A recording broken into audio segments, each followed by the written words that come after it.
Good afternoon, everyone. Thank you for inviting me to speak at the launch of this really important report. We know that a large proportion of people in custody suffer from mental health difficulties and, as described in this report, psychosocial disabilities. Indeed, approximately 50% of the prison population are working with or they're on the waiting list for psychological assessment and intervention at any given time. So addressing mental health is core to all rehabilitative work in our prisons. It is an essential part of ensuring individual well-being, and for this reason it is essential that we have a complete understanding of how the prison environment and the formal support structures in our prisons support those who are struggling with mental health challenges. We must look at the individual lived experience of service users so that we can then better understand their needs, and by doing so we gain meaningful insight about what works, what really impacts people's lives, and of course what we can do better. When I speak to the people who work in our prisons, I see very clearly just how dedicated they are to the well-being of those in their care. And reading this report, it is so uplifting to see how this has meaningfully translated into the experience of those in custody.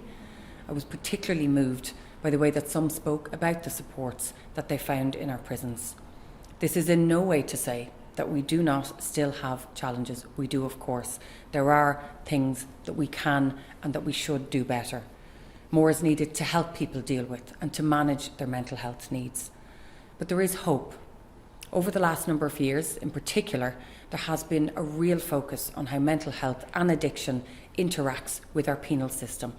In 2022, along with my colleague Minister Donnelly, I published the report and recommendations of the high-level task force established specifically to consider the mental health and addiction challenges of those who come into contact with the criminal justice sector.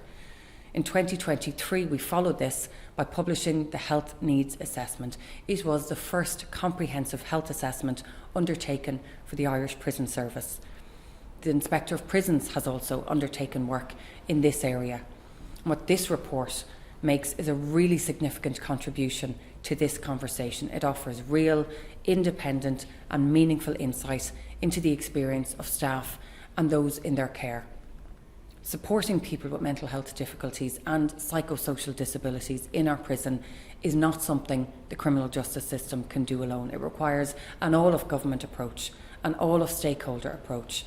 Departments, service providers, staff and, again, people in custody all need to come together, to work together, to ensure individual needs are being met. I found certainly the holistic approach taken by this report to be particularly striking. We all know it is the little things in life that can make such a difference. We all know this. So seeing the emphasis on education supports, on access to physical activities, this, I have to say, was particularly welcome. We can create space that allows for and supports care and well-being, and it's so important in the prison context. That's what we're talking about here. I want to assure you this is something that I take very seriously. It's a key concern as we continue to invest in our prison estate, doing all that we can to ensure that it's modern, that it's fit for purpose, and above all, that it has the capacity to accommodate those and to support those who are committed by the courts.